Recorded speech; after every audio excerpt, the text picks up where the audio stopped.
Volvemos a nuestro estudio del libro de Samuel y le pido que abra su Biblia en 2 de Samuel, capítulo 15. Como hemos pasado un ratito sin abrir este libro, quiero recordarle que primero y segundo de Samuel son libros que fueron inspirados por Dios para que los primeros que escucharon estos libros tuvieran la noción de la clase de rey que Dios quiere. Estos libros están ahí para indicarnos cuál es el nivel, el grado que Dios demanda para el rey de su pueblo. Y obviamente sabemos que todos los reyes que están ahí, David y Saúl, no llegaron a la estatura de Jesucristo. Y estos libros simplemente están ahí para recordarnos que Jesucristo es el verdadero, único y perfecto rey. Cuando llegamos a 2 de Samuel, recuerden que este segundo libro lo podemos dividir también en dos partes muy claras. Del capítulo 1 al capítulo 10 tenemos las bendiciones de Dios sobre David. Y del capítulo 11 hasta el final, 24, tenemos las maldiciones de Dios sobre David. Las bendiciones y las maldiciones. Obviamente esas maldiciones, que es donde nos encontramos ahora estudiando, vienen a raíz de las consecuencias del pecado de David. ¿Cuál fue la diferencia que parte en dos este libro? Recuerden el capítulo 11. En el capítulo 11 está la caída de David en pecado, cae en pecado de adulterio, cae en pecado de homicidio, y en el 11 está la caída y en el 12 están las consecuencias. Así que a partir del capítulo 12 viene toda una cascada de consecuencias. Recuerdan que vinieron por el pecado de David en su vida. Dios desde el capítulo 12 le dijo por medio del profeta Natán que vendrían consecuencias y que la espada y el mal no se apartarían de su misma casa. Y entonces esto comienza a suceder así a partir del capítulo 12 y viene una serie de consecuencias. Recuerdan, primeramente, Amnón, uno de los hijos de David, viola a su hermana y a raíz de eso Absalón se venga, un homicidio vengativo, se venga y mata a Amnón y ahí tienes ya un hijo muerto, una hija violada y aún me estoy saltando antes de eso, en el capítulo 12 muere el hijo producto del adulterio de David y Betsabé, así que 2 hijos muertos, una hija violada y después de eso, como estamos ahí en capítulo 14, 13 y 14, tenemos a un hijo que se ha huido, que escapó, que es Absalón. Un hijo que no fue disciplinado y que se escapa y que después por engaños David lo hace volver y finalmente cuando regresa David en vez de castigarlo, disciplinarlo y matarlo como la ley lo mandaba, la palabra de Dios dice que David lo perdona, lo besa y hace como que nada pasó. Recuerden que en esta etapa de la vida de David estamos viendo a David como un pasivo padre permisivo, que fue uno de nuestros temas en las semanas anteriores del capítulo 13. David está actuando como un mal padre. En capítulo 11 pecó como esposo. En los capítulos 13 hasta el 20 está pecando como padre. Y esto es una vez más reflejo de las consecuencias del pecado de David en el capítulo 11. Aquí en capítulos 15 al 20, donde estamos ahora, es una serie que está conectada. Los capítulos 15 al 20 tenemos la misma historia desarrollada, su origen, su desarrollo y su desenlace. ¿Cuál es esta historia que abarca capítulos 15 al 20? La rebelión absalónica. La rebelión absalónica, es decir, a Absalón, el hijo de David, se le revela a su papá, y que al mismo tiempo era su rey, y le da un golpe de estado porque le quiere quitar prácticamente a la fuerza el trono y reinar ahora él, Absalón. Entonces, el último estudio que tuvimos le llamamos la rebelión del rebelde, ¿se acuerda? Y abarcamos capítulo 15, versículos 1 al 13. Déjeme leerlo para usted para recordar de qué trata esto y poder retomar ahí a partir de nuestro estudio hoy en versículo 14. Pero en los versículos 1 al 13, capítulo 15 de 2 de Samuel, vemos la rebelión del rebelde. Aquí es cuando surge la estrategia de Absalón. Aquí es cuando está la ofensiva de Absalón. Y vimos que ahí, versículos 1 al 13, hay 5 estrategias de la conspiración del rebelde. 5 estrategias que ya estudiamos. La primera de ellas se llama popularidad poderosa. Lo primero que hizo Absalón fue verse como popular y poderoso. Versículo 1. Aconteció después de esto que Absalón se hizo de carros y caballos y 50 hombres que corriesen delante de él. Aquí Absalón quiere verse fuerte, poderoso, rodeándose de un ejército. Pero él no era nada de eso, él no era un soldado, fue una estrategia para volverse popular y verse poderoso. Fue su primera estrategia. La segunda fue difamación divisiva. Versículos 2 y 3, se los leo. Dice el 2: y se levantaba Absalón de mañana y se ponía a un lado del camino junto a la puerta, y a cualquiera que tenía pleito y venía al rey a juicio, Absalón le llamaba y le decía: ¿de qué ciudad eres? Y él respondía: tu siervo es de una de las tribus de Israel. Entonces Absalón le decía: mira, tus palabras son buenas y justas, mas no tienes quien te oiga de parte del rey. Aquí tenemos la estrategia de Absalón número 2. Él buscaba difamar al rey, que al mismo tiempo era su papá, y estaba diciéndole a la gente: mira, el rey no te puede oír, está muy ocupado, pero yo sí te puedo oír. Y de esa manera hacía división y ponía al pueblo en contra de su papá. Y ponía a cada tribu, según el texto, a cada zona, a cada tribu en contra de su papá. La tercera estrategia de Absalón le llamamos conquista congraciada. Conquista congraciada, y es donde quería robar el corazón de la gente. Versículo 4 al 6, dice el 4: y decía Absalón: ¿quién me pusiera por juez en la tierra para que viniesen a mí todos los que tienen pleito o negocio, que yo les haría justicia? Hablando de justicia, y es un rebelde, ¿verdad? Es ilógico. Versículo 5: acontecía que cuando alguno se acercaba para inclinarse a él extendía la mano y lo tomaba y lo besaba. Acuérdense, hermanos, era el príncipe y era guapo, y la gente lo sabía que era el príncipe. Y que él se inclinara a ellos y los besara era un gesto muy convincente. Versículo 6, ¿qué quería? Versículo 6: de esta manera hacía con todos los israelitas que venían al rey a juicio. Así robaba Absalón el corazón de los de Israel. Él quería congraciarse con ellos para robarles el corazón y apartarlo de su papá. Quería congraciarse, ganárselos, como decimos nosotros, echárselos a la bolsa. La cuarta estrategia del rebelde fue mentira manipuladora. Le mintió a su papá. Versículos 7 al 11, dice el 7: al cabo de 4 años, aconteció que Absalón dijo al rey: yo te ruego que me permitas que vaya a Hebrón a pagar mi voto que he prometido a Jehová. Porque tu siervo hizo voto cuando estaba en Jesús en Siria, diciendo: si Jehová me hiciere volver a Jerusalén, yo serviré a Jehová. Aquí este es un mentiroso, hermanos. Absalón era un mentiroso, ya le había mentido en el capítulo 13 a su papá. Es un mentiroso, le está diciendo: papá, voy a pagar un voto, o sea, voy a ir a ofrecer un sacrificio a Jehová. Esto es aquí como un hijo. Absalón fue como un hijo de hoy, ¿no? Que dice: papá, voy a la reunión de jóvenes, y no es cierto, no va para allá, va a otro lugar. O dice: papá, voy a quedarme de ver con los hermanos con los jóvenes de la iglesia, y no es cierto, hace otra cosa. Así es lo que está haciendo aquí Absalón. Está manipulando con mentiras a su papá. ¿Y qué le dice su papá? Versículo 9: y el rey le dijo: ve en paz. Y él se levantó y se fue a Hebrón. Versículo 10, vean lo que pasó en esta mentira manipuladora. Ya engañó a su papá y luego engañó a otros, Absalón. Versículo 10: entonces envió Absalón mensajeros por todas las tribus de Israel, diciendo: cuando oigáis el sonido de la trompeta, diréis: Absalón reina en Hebrón. Y fueron con Absalón 200 hombres de Jerusalén, convidados por él, los cuales iban en su sencillez sin saber nada. Aquí tiene su mentira manipuladora. Y finalmente, la última estrategia de Absalón como rebelde fue buscarse contactos clave. Contactos clave. Versículos 12 y 13 dice: y mientras Absalón ofrecía los sacrificios, llamó a Aitofel Gilonita. ¿Se acuerdan de este hombre?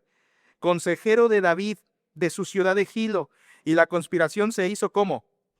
Poderosa, y aumentaba el pueblo que seguía a Absalón. Este hombre que dice ahí que era un consejero de David llamado Aitofel, era el hombre más influyente del reino en consejos para David, y al mismo tiempo, como les dije, era el abuelo de Betsabé, que en el capítulo 17 se deja ver que odiaba a David por haber adulterado con su nieta y lo quería matar. Así que ahí se juntan dos que odian a David. Por un lado su propio hijo Absalón, y por ahí el otro lado su mejor consejero Aitofel. Y lo que va a pasar es que se unen fuerzas, dice ahí, para hacer una conspiración poderosa. Hasta ahí, iglesia, tenemos la estrategia ofensiva de Absalón.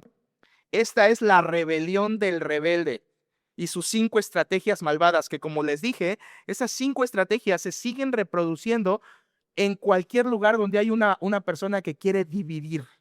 Esto que hizo Absalón se puede también encontrar en la familia. Digo, en un microcosmos, pero de la misma manera, cuando alguien quiere dividir y manipula y miente y difama a los otros integrantes de su familia, o en un empleo, en un trabajo, cuando hay alguien que quiere dividir, poner a otros contra otros, atacar, hablar mal del líder, hablar mal del jefe, hablar mal del papá, dependiendo de dónde está. Y por supuesto, estas mismas estrategias se pueden llevar a cabo en la iglesia, tristemente, para dañar. Un divisionista en la iglesia actúa como Absalón. De hecho, hermanos, estos 13 versículos son la anatomía del divisionista.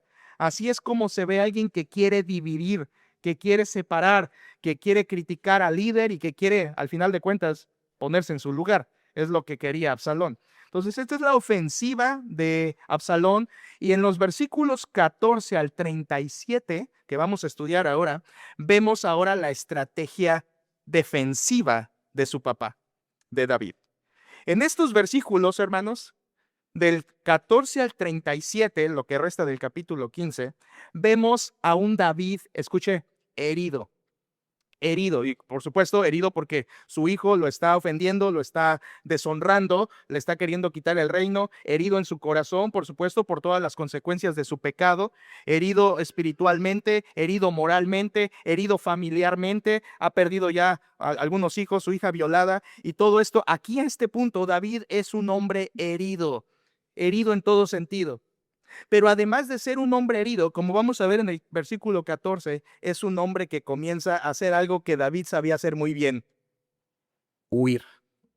¿Recuerdan que pasó 10 años de su vida huyendo de Saúl? 10 años de su vida escondiéndose, allá lo estudiamos a detalle en 1 de Samuel, 10 años de la vida de David, él se la pasó huyendo de Saúl como aguja en medio de la paja por 10 años siendo perseguido, así que David sabe muy bien de huir.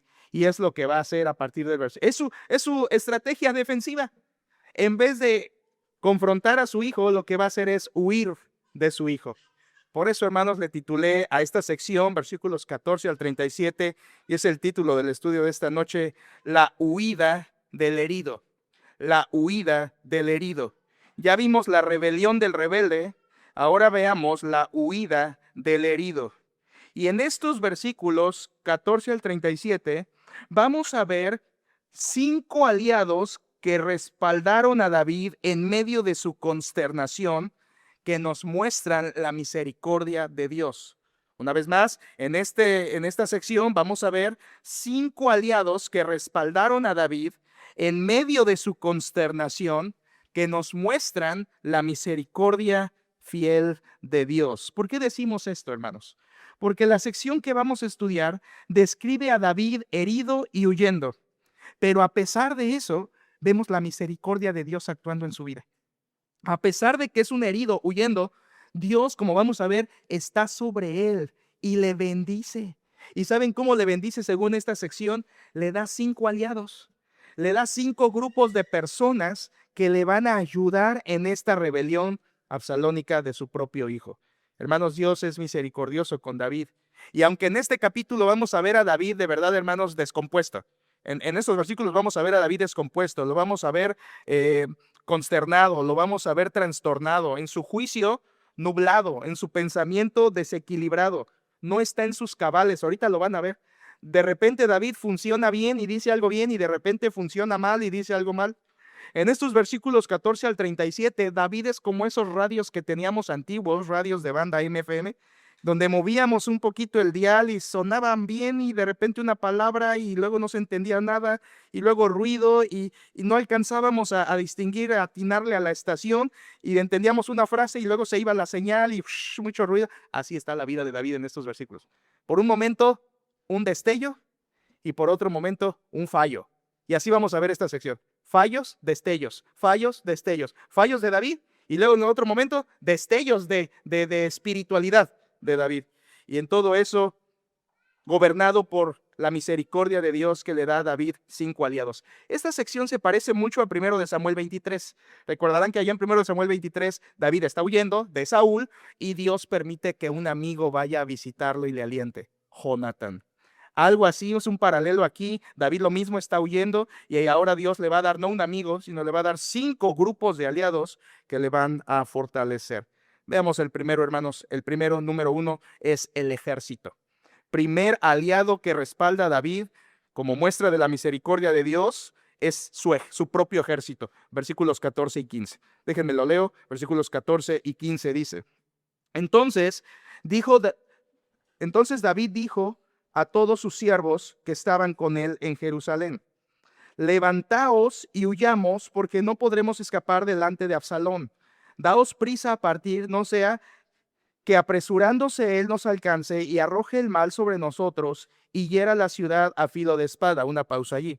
Aquí David lo que está haciendo es diciéndole a sus siervos, aquí se está refiriendo a su ejército, a sus hombres, no a todos los soldados de Israel, sino a su ejército personal, al que estaba con él en Jerusalén. Y les está invitando a que huyan. Les está dando la orden de escapar, y la razón que da ahí es por temor a morir o a que Absalón venga y destruya la ciudad. Es lo que dice el versículo 14. Por eso les dice, vamos, huyamos. ¿Se fijan por qué les digo que David era común que huyera? Era su respuesta clásica ante las adversidades. Como que se parece a algunos de nosotros, ¿no? Tenemos problemas y lo que queremos hacer es huir. Tenemos dificultades, adversidades o vienen las consecuencias de nuestros pecados y en vez de darles la cara, como David, agarramos nuestras cosas y vámonos, huyamos. Es lo que le dijo a su ejército. Ahora pasen un momento meditando en esto, iglesia. ¿De quién están huyendo? Bueno, de su hijo, Absalón. Y hermanos, ¿y Absalón era un hombre de guerra? ¿Absalón era un experto en la guerra? Hermanos, Absalón no había tirado ni una piedra en su vida. Absalón no sabía lo que era la batalla. Absalón era un príncipe, era un hijo del rey. Él era un inexperto un ignorante, no sabía nada de luchar. Recuerden que el versículo 1 dice que solo se hizo de una apariencia poderosa, un ejército y carros que le ayudaran a verse poderoso, pero él nunca había tirado una flecha en su vida. Están huyendo de un hombre que no sabe pelear, que ya se hizo popular y guapo, pero no es guerrero. De él están huyendo. Ahora, segunda pregunta, ¿quiénes están huyendo? David y sus hombres. Momento ahí, hermanos. ¿Y quién era David y sus hombres? Porque si no, no vamos a entender este texto. David y sus hombres eran el ejército más poderoso que ha existido sobre esta tierra. Los hombres de David, que ahí se está refiriendo a sus valientes, que más tarde vamos a ver, que eran 30. Este ejército de 30, que era el núcleo, no eran todos, pero era el núcleo. Estos hombres, hermanos, eran unas fieras, eran unos osos, eran unos leones en la batalla. Eran el ejército más eficiente, como les dije, que ha existido. El ejército de David era feroz, era invencible. Según capítulo 8 que ya estudiamos, toda batalla que tenían, la ganaban. De hecho, nunca se menciona una derrota de David y de su ejército. Nunca. Así que estamos teniendo aquí a los hombres más capaces para la guerra que han pisado esta tierra, hermanos. ¿Y ellos están huyendo de un inexperto? Y además, ¿quién era el capitán de estos hombres? El soldado de élite más premium que ha existido, David. Porque David, hermanos, eso era. Era un soldado hecho y derecho, maduro, que se había aventado ya al plato a un gigante allá en 1 de Samuel, que había tenido la valentía para destrozar a los filisteos, que no le habían temblado las piernas para luchar contra los amonitas y las demás naciones de alrededor. Eso era David. David era un capitán de élite, es el mejor soldado que ha tenido Israel. Con su ejército, que eran, como les digo, unas hienas, hermanos. Su ejército de David eran unas hienas feroces. ¿Y están huyendo de Absalón? ¿De un hombre que no sabe ni tirar una piedra? Es que en el fondo no era eso, hermanos. En el fondo lo que está pasando es que David está huyendo porque sabe que su ejército en un abrir y cerrar de ojos lo va a matar a su hijo. Y David no quiere que su hijo se muera. Y prefiere dejarle el trono, la casa, la ciudad, el reino, con tal de no matarlo. Una vez más, vemos al padre pasivo, permisivo. Qué terrible, qué terrible. Aquí, por proteger a un hijo, David está destruyendo el equilibrio nacional. Por proteger a un hijo, está destruyendo, dividiendo la familia. Aquí David, ven cómo está nublado en su mente, no está actuando bien. Él está actuando emocionalmente, no bíblicamente. Uno dirá, pero está protegiendo a su hijo. No, hermano, no lo está protegiendo. Está pecando contra Dios. Recuerden que hasta este momento Absalón no se ha arrepentido. Y él se ha convertido en una bestia rebelde porque nunca se arrepintió. Y David, en vez de disciplinarlo, lo que hizo fue perdonarlo y darle privilegios. Y ahora, hermanos, termina siendo que el malo no es Absalón, el malo es David. El que se tiene que ir, el que tiene que agarrar sus cosas e irse del palacio, es David, no es Absalón. O sea, los papeles se voltearon. Parece que el Espíritu Santo escribió esto hoy en la mañana, ¿verdad, hermanos? Porque hoy hay familias que hacen idéntico lo mismo. El hijo peca y los papás terminan siendo los malos. El hijo es el desastroso, la hija es la desastrosa y al rato, oye, ¿y tu casa? Se la tuve que dejar a mi hijo. Es que me sacó, me sacó de mi casa. Lo mismo que está pasando aquí, hermanos, se verifica en nuestros días de la misma manera. Padres que por no disciplinar a sus hijos los dejan crecer en su rebeldía hasta convertirse en bestias rebeldes como Absalón y como David ahora se convierte el malo. Él es el malo, el mal papá, el mal rey y tiene que salir hasta de su propia casa, de su propio reino que él mismo ganó con la ayuda del Señor y se lo deja a alguien que no luchó por ello. ¿No le parece que esto sucede muchas veces en las familias? El hijo rebelde sale ganando y los padres fieles terminan dándole todo, casa, dinero, coche, prestigio, y el hijo que no hizo nada por ellos ahí está disfrutando todo y los papás son los malos y son los que tienen que irse allá a un asilo, andar de casa en casa con los familiares porque la casa ya se le quedó al hijo rebelde porque se la quitaron. Qué triste. David no está protegiendo a su hijo, hermanos. Amados, aprendan a diferenciar conmigo. Una cosa es proteger a tu hijo y otra cosa es tolerar el pecado de tu hija. Son cosas muy diferentes. Aquí David está odiando a Absalón, porque el que detiene el castigo, a su hijo aborrece. Y David va a sufrir por esto. Pero vemos a su ejército, fiel. Miren por favor, versículo 15. Y los siervos del rey dijeron al rey, vean lo que dijeron. He aquí tus siervos están listos a todo lo que nuestro señor, el rey, decida. Qué lealtad tan superior. El ejército de David fue leal, sumiso, no le contradijeron, no le dijeron, no, David, ¿qué te pasa? Ahora, ¿huir era lo mejor? No, hermanos, no era lo mejor. Huir no era la salida. Aquí huir, irse de Jerusalén no era la solución, pero incluso hasta su ejército no le dijo nada a David. Era una lealtad ciega que tampoco estaba bien, pero fueron leales. Primer grupo que le acompaña fielmente a David es el ejército, su ejército. Segundo lugar, el pueblo de Jerusalén, versículos 16 y 17. Vean cómo el pueblo es el segundo aliado que Dios le da a David en su misericordia. Versículo 16. El rey entonces salió con toda su familia, eso es sus esposas, los hijos que le quedaban, en pos de él o detrás de él. Y dejó el rey 10 mujeres concubinas para que guardasen la casa. Esto que dejó 10 mujeres quiere decir que eran esposas de segundo nivel, concubinas, no eran las esposas predilectas, por así llamarle, eran concubinas, esposas de segundo grado, y las dejó en la casa para guardar o proteger. Eso quiere decir que había cosas valiosas en la casa, es la idea ahí. Y David tuvo que salir de manera rápida para evitar que Absalón cayera y, como dice él, según él, los destruyera. Ahora, hermanos, versículo 16 dice que salió huyendo con toda su familia. Versículo 17 se les añade el pueblo, vean, 17. Salió pues el rey con todo el pueblo que le seguía. Ahí está el pueblo, habla del pueblo de Jerusalén. Y se detuvieron en un lugar distante. El hebreo dice en la última casa. O sea que salieron a las afueras de Jerusalén, se quedaron en la última casa. Eso es como un lugar seguro para por si llegaba Absalón, ellos estuvieran en el extremo opuesto y se quedaron ahí un momento como una parada estratégica para ver qué vamos a hacer y evitar que les llegara el ejército que estaba con Absalón.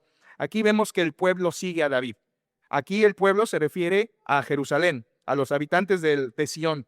Ellos amaban a David a pesar de sus imperfecciones. Y ellos ahora lo van a acompañar, no al trono, sino a huir.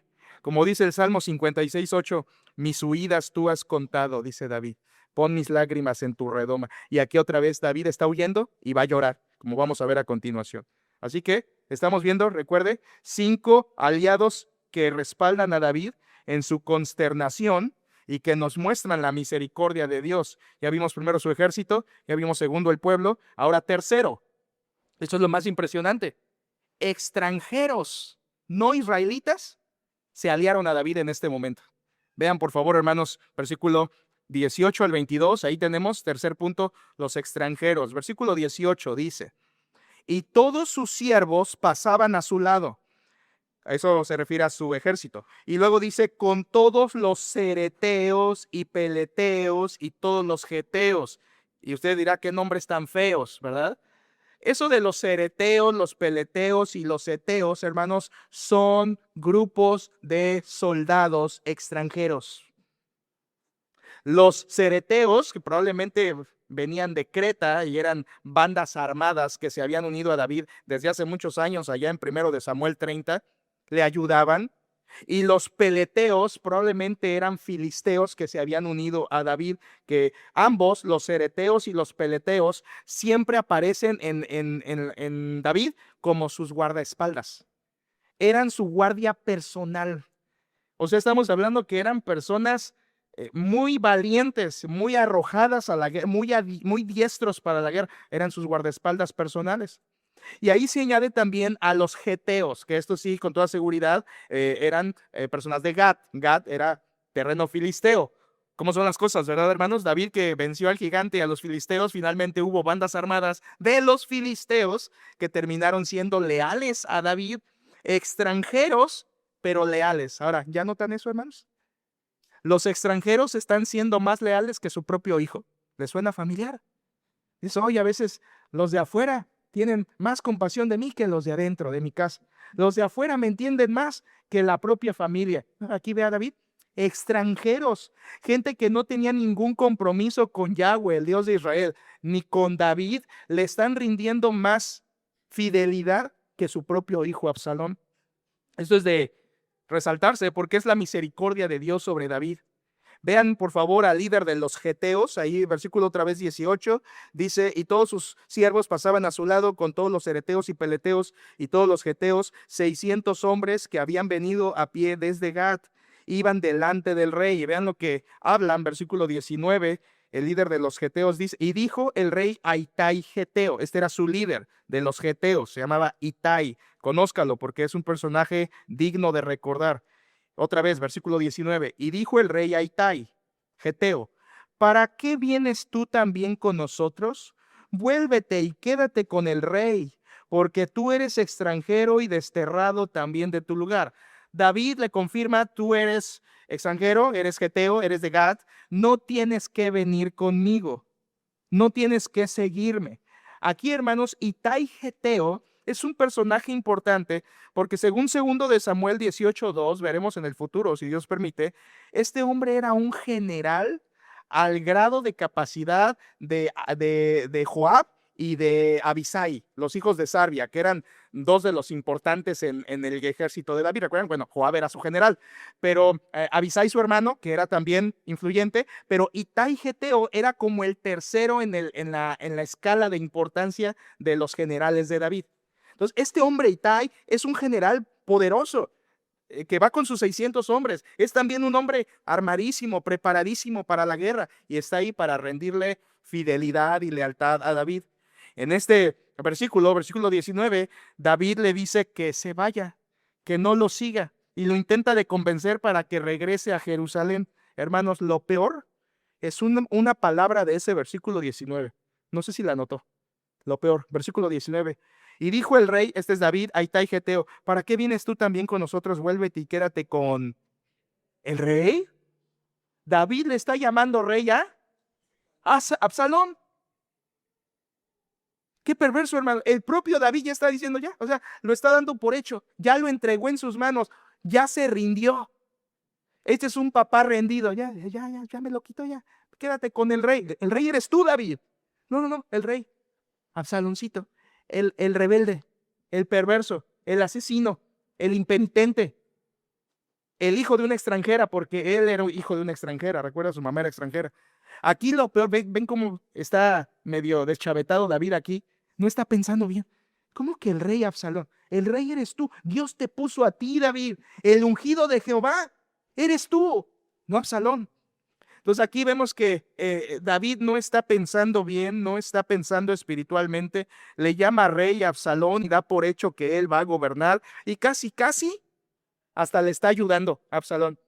Al decirle a Itai, pues regrésate para allá, o sea, ya sírvelo a él, ponte bajo la autoridad, él prácticamente le está echando la mano ya a Absalón, que es básicamente lo que hizo al huirse de ahí. Vean, hermanos, en el versículo 20 vemos una bendición muy reveladora. Versículo 20 continúa y dice, ayer viniste, está hablando David a Itai, y le dice, ayer viniste y he de hacer hoy que te muevas para ir con nosotros. O sea, quiere decir que Itai había llegado ayer y no quería David volverlo a hacer que se moviera, ¿sí? Para salir. Y dice, en cuanto a mí, yo iré a donde pueda ir. ¿Ves la frase deprimente de David? Yo voy a ir a donde pueda. a donde pueda ir, él está huyendo. Y dice después, tú vuélvete y haz volver a tus hermanos. Vean esa frase final, hermanos. Y Jehová te muestre amor permanente y fidelidad. Eso no está así en el hebreo. En el hebreo no está el nombre de Jehová, o sea, no está el nombre de Yahweh. David no mencionó el nombre de Jehová y eso es muy importante. Porque aquí el hebreo nada más dice, la misericordia y la verdad sean contigo. Gesed y Emet contigo, es lo que está diciendo. ¿Por qué no menciona David el nombre de Yahweh? Porque lo normal era decir, Jehová te bendiga y te guarde. Eso era lo normal. Pero aquí David no menciona el nombre de Dios, aunque en nuestras Biblias sí se puso, en el hebreo original no está. David no lo menciona, hermanos, porque él no se siente en este momento capaz de emitir una bendición con el nombre de Dios por la condición en la que él está. Él se siente en este momento espiritualmente bajo, incapaz, que ni el nombre de Dios quiere mencionar en bendición. Ahorita sí lo va a mencionar más adelante, pero para maldición de él mismo, en contra de sí mismo. Pero para bendecir a Ittai no menciona el nombre de Dios. Nada más le dice que la misericordia y la verdad sean contigo. Esta es una bendición que revela que David no se sentía bien espiritualmente. No era normal omitir el nombre de Dios. Y en el versículo 21 vemos la fidelidad de este extranjero, Ittai. Versículo 21. Y respondió Ittai al rey, diciendo, vive Dios y vive mi señor el rey. Qué buenas palabras, hermanos. Ittai está haciendo un juramento doble. O sea, quiere decir, te juro por Dios y te juro por ti que eres el rey. Por si a David se le había olvidado, el rey eres tú, no Absalón. Aquí tenemos a un hombre recto, Ittai, y hace un doble juramento. Versículo 21, y respondió Ittai al rey diciendo, vive Dios y vive mi señor el rey, que o para muerte o para vida, donde esté mi señor el rey, donde mi señor el rey estuviere, ahí estará también tu siervo. Ittai le dice, tú eres el rey, yo soy tu siervo, donde tú vayas, iré yo. Hermanos, esto nos deja ver algo más profundo del corazón de Ittai. Ittai era un hombre convertido a Yahweh, el Dios de Israel. Porque esas palabras que ustedes leen ahí en el versículo 20 son comparables, versículo 21, perdón, son comparables a Ruth 1, 16 y 17. Cuando Ruth le dice a Noemí, donde quiera que fueres iré yo, tu pueblo será mi pueblo y tu Dios será mi Dios. Entonces lo que Ittai le está diciendo es, yo soy filisteo, pero he confiado en tu Dios. Y Dios te ha puesto a ti como rey, y donde esté mi rey, yo, su siervo, estaré con él. Vean qué fidelidad, hermanos. Mientras su hijo se le está dando la puñalada por la espalda y le está dando básicamente un golpe de estado, hay personas que le están dando un apoyo incondicional y leal a David. ¿Por qué? ¿Porque lo merecía? No, por la misericordia de Dios sobre él. Aquí tenemos, qué curioso, ¿verdad? A un filisteo fiel a David hasta la muerte. Un filisteo.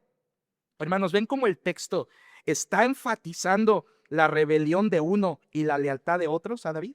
Eso es lo que está en este texto. Eso es lo que está aquí.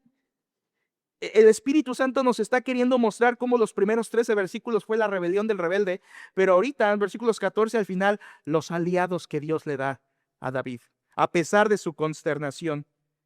Aquí, hermanos, tenemos a Ittai convertido, un hombre de Dios que fue fiel a David. Y versículo 22, David acepta la lealtad de él. Versículo 22 dice, entonces David dijo a Ittai, ven pues y pasa. Y pasó Ittai Geteo y todos sus hombres y toda su familia. O sea, se le unieron a David. David no pudo echarlo. Hermanos, aquí vemos algo importante.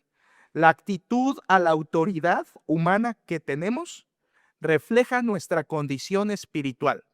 Otra vez. La actitud que tú tienes hacia las autoridades humanas que Dios te ha puesto es un indicador, un diagnosticador de tu vida espiritual. ¿Se acuerdan en el primer libro de Samuel, cómo cuando Saúl persiguió a David, David decía, no lo voy a matar porque es el ungido de Jehová? O sea, respetó a la autoridad humana, aunque la autoridad era perversa.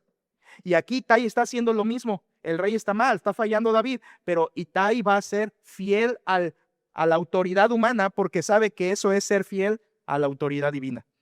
Lo que quiero decirles es esto, hermanos. Si tú eres un hijo, por ejemplo, una hija, una muchacha, una jovencita, un jovencito, y no te sometes a la autoridad de tus padres, el problema es que eso está diagnosticando que tienes un problema más grande en tu corazón porque eres un o una rebelde contra Dios. El hecho de que no te sometas a tus autoridades humanas que son puestas por Dios, Romanos 13, está queriendo decir que tú en tu corazón tienes una mala relación con Dios. Por eso tú no te sometes a tus autoridades humanas porque no estás en buena comunión con el Señor. Es la realidad.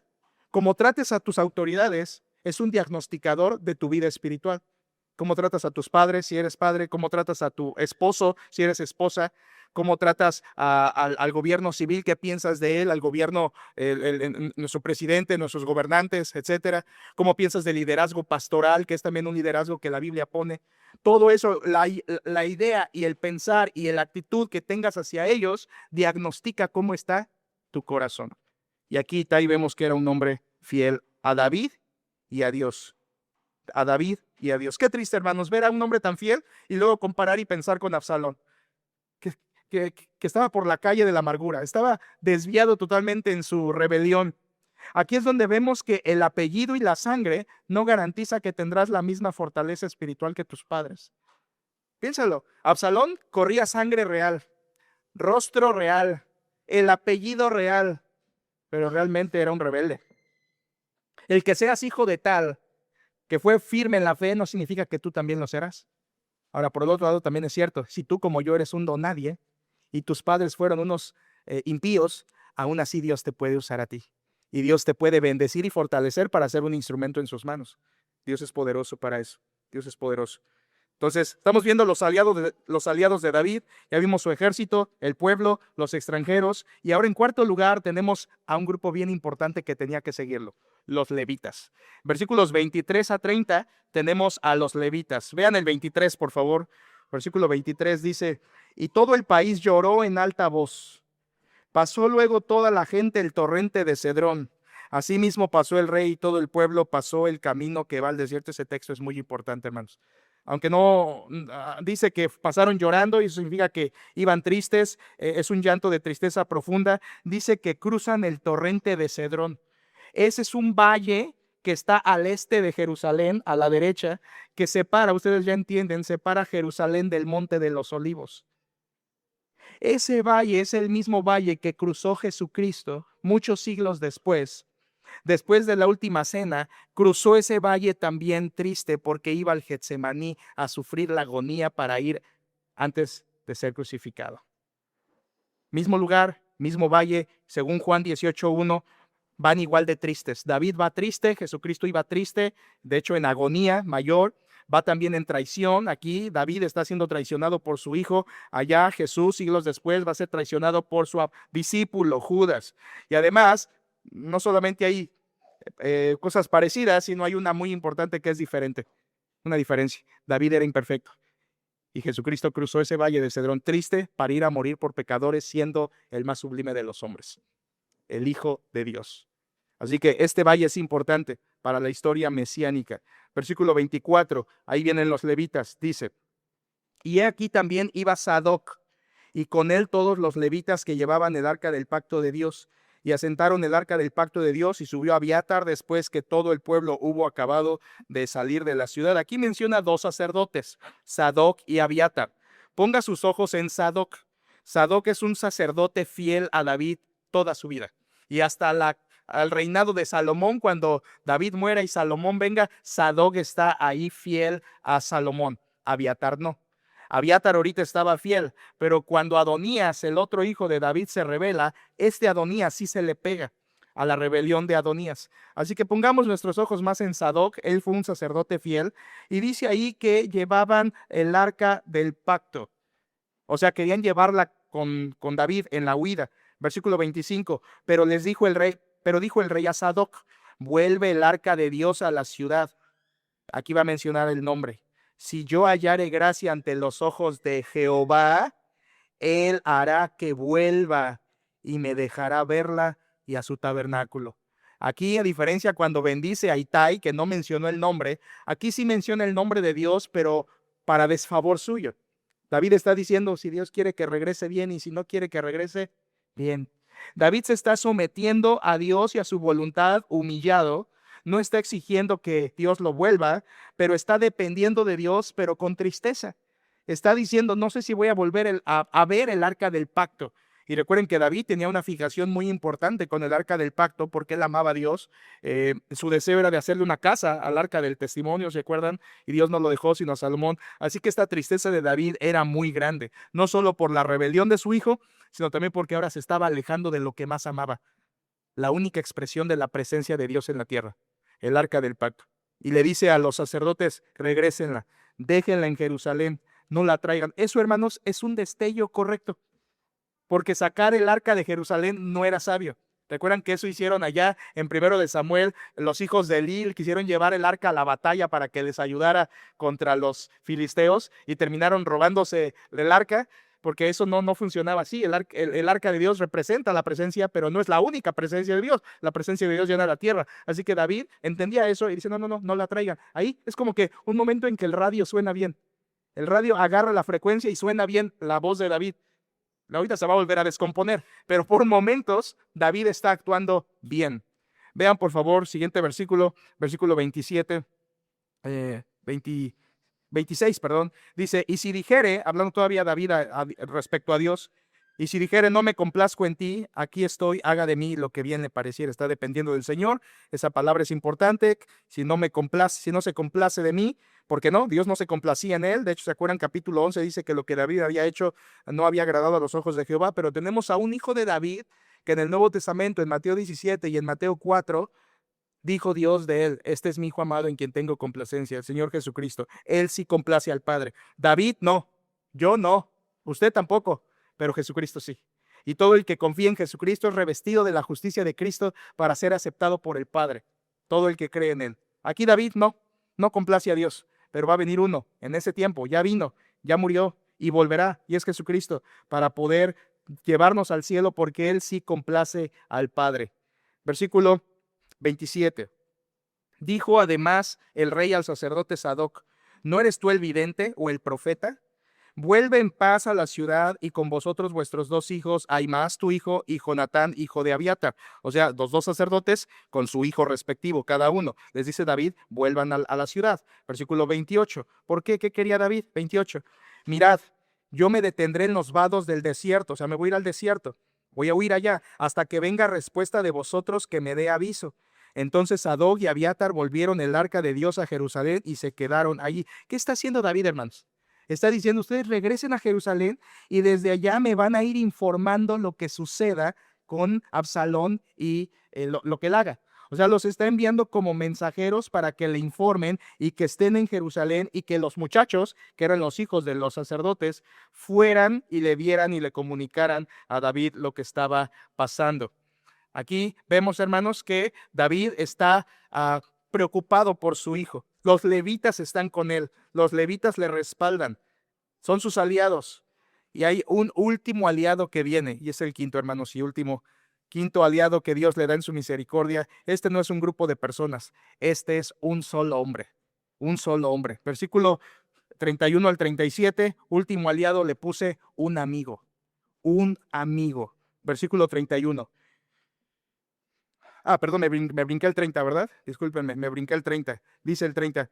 Y David subió la cuesta de los olivos, lo que les decía, y la subió llorando, llevando la cabeza cubierta y los pies descalzos. También todo el pueblo que tenía consigo cubrió cada uno su cabeza. Iban llorando mientras subían, llanto de tristeza. Iban todas esas expresiones, pies descalzos, cabeza cubierta, significan nada más una tristeza muy profunda, una forma judía de expresar tristeza muy, muy honda. Ahora sí, versículo 31 dice, y dieron aviso a David diciendo, Aitofel está entre los que conspiraron con Absalón.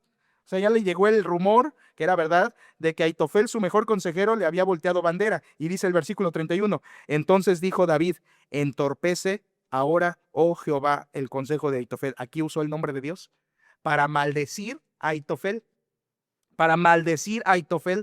que era el consejero que se había añadido a Absalón. Recuerden, como dice allá, versículo 12, entorpece ahora, oh Jehová, el consejo de Aitofel. Y entonces viene el amigo, versículo 32. Cuando David llegó a la cumbre del monte, este es el monte de los olivos, para adorar allí a Dios. Momento, ¿para qué, hermanos? Aquí viene otro chispazo de luz de David. Viene otro chispazo, va a adorar a Dios. Va a adorar a Dios. En su imperfección como padre, enviando a los sacerdotes allá que estén de oídos, y haciendo las cosas medio mal, de repente vienen chispazos de espiritualidad y dice el versículo que va a adorar a Dios en la cumbre del monte, versículo 32. Eso estaba bien. Hermanos, ¿dónde han visto una persona así como David?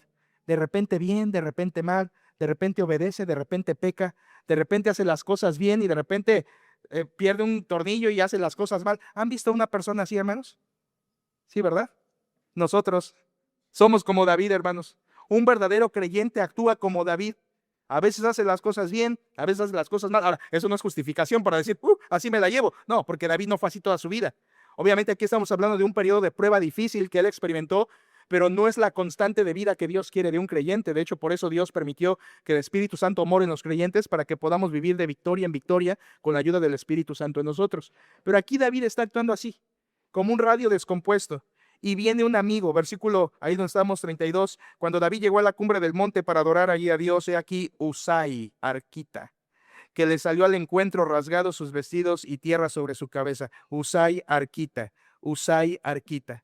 Hermanos, 5 veces se menciona a Usai, arquita en la Biblia y siempre se le dice amigo de David. Amigo de David.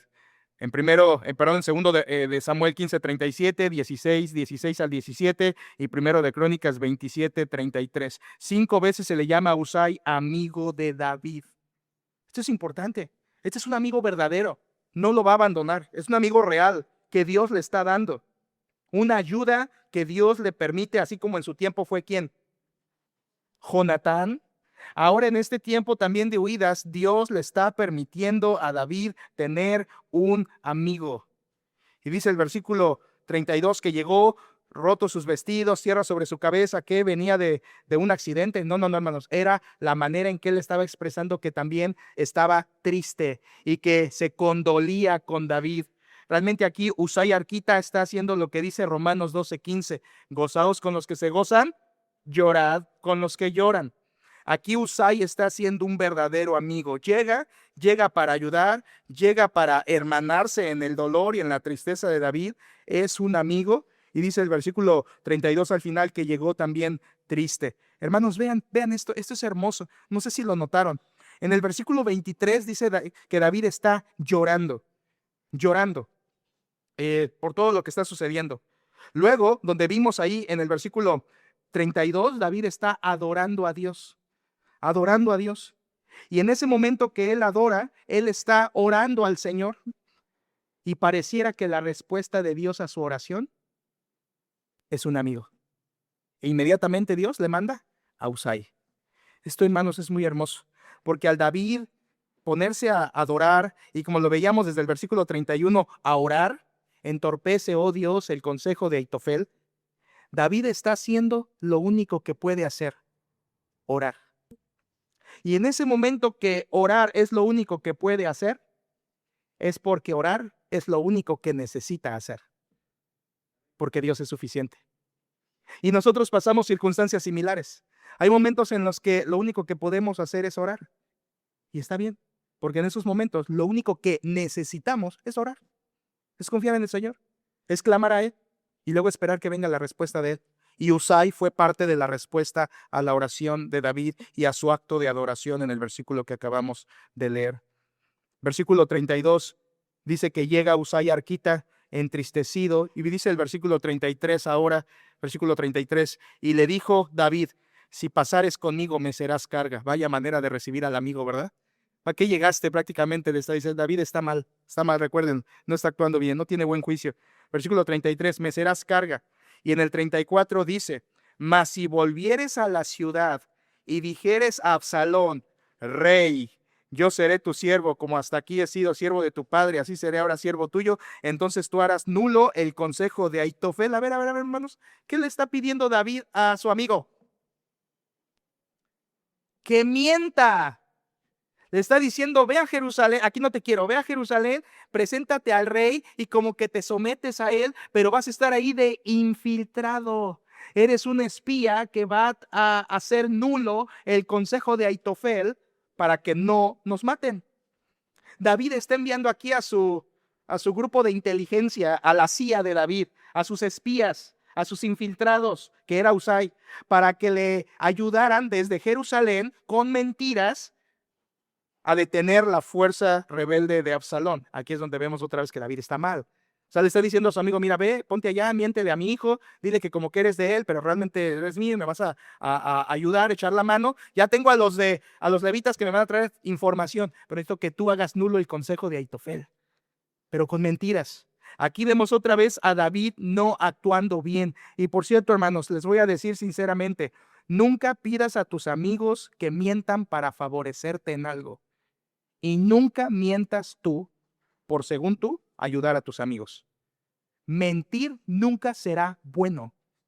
Mentir a tus papás, mentir a tu mamá, ocultarle algo, decir media verdad, eso es mentir igual. Ocultar lo que eres y lo que haces, eso es mentira. Y a nadie engañas, porque a Dios no lo engañas y la verdad un día saldrá a la luz, lo dijo Cristo. Pero ese pecado de mentir nunca será correcto. Aunque digas, no, pero es que voy a mentir para que me ayuden esto y es mentira blanca o mentira cristiana, algunos se atreverán a decir, no, ¿y por qué no vino el domingo? Es que estuve enfermo, no, no estuviste enfermo, te quisiste quedar a ver el partido, di la verdad. Pero es que si digo la verdad voy a quedar mal, pues estás mal. Y al mentir estás doblemente mal.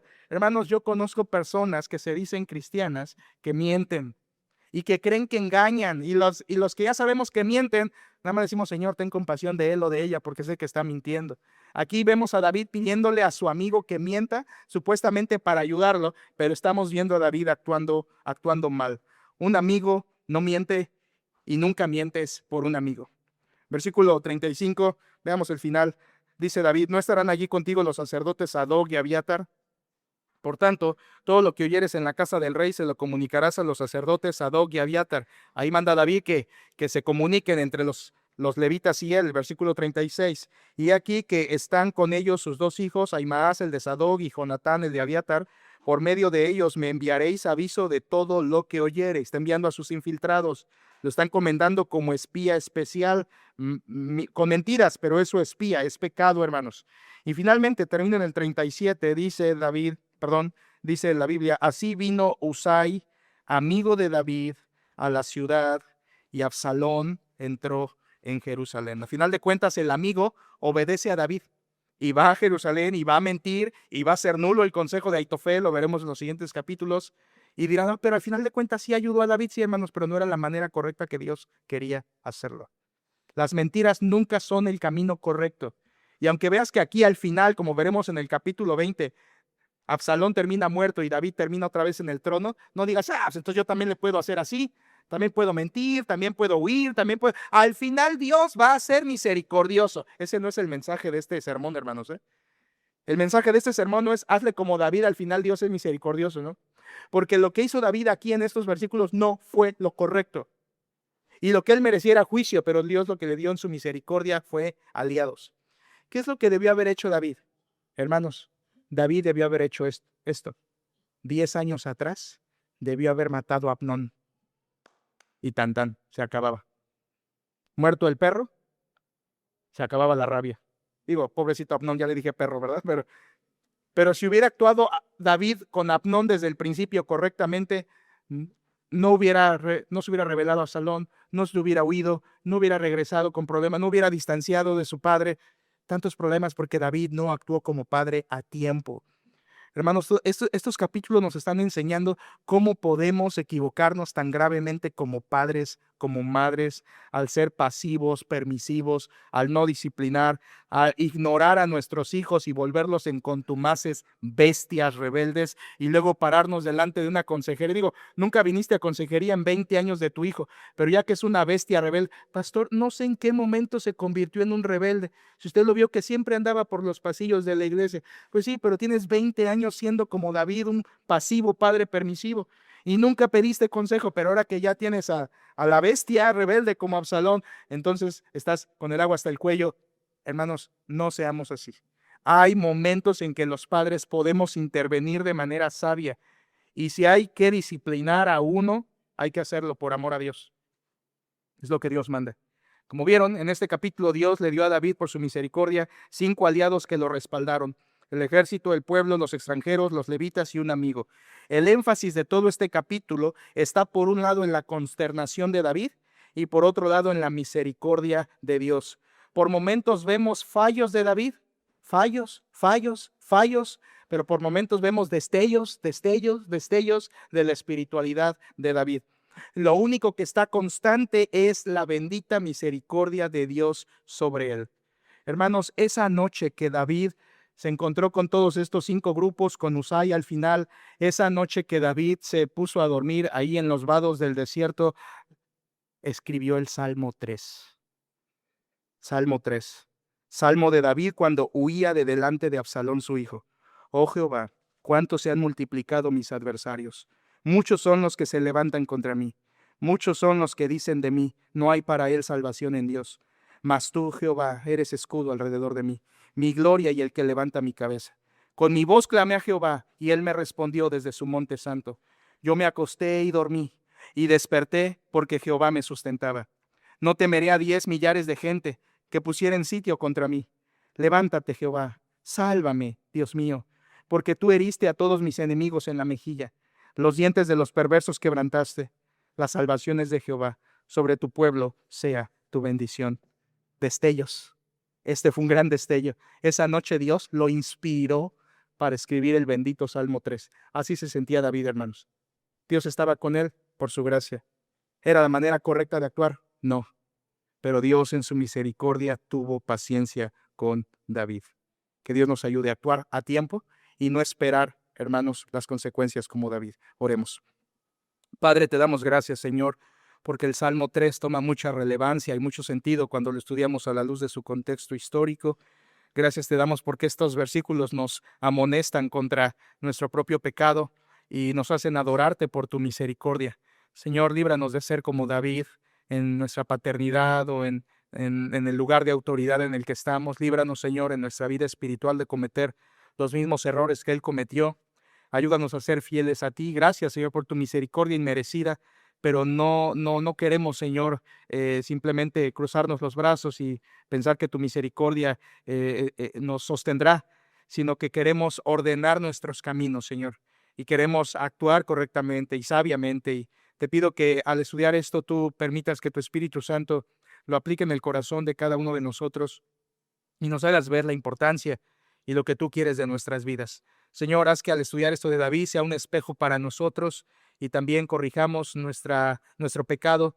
Y si hay un hijo rebelde, hija rebelde cerca de nosotros, que nos ayudes a actuar a tiempo antes de que ese hijo termine muerto, muerta, lejos o sacándonos de la casa. Señor, ayúdanos a actuar a tiempo. Te pido que nos ayudes a estar fuertes, Señor, no como David, consternado y huyendo, cosa que no era lo mejor. Señor, ayúdanos a actuar como sabios, no como necios, y permite que estas cosas nos amonesten. Padre, usa tu palabra y que este mensaje edifique nuestros corazones. Te damos la honra y la gloria en Cristo Jesús. Amén.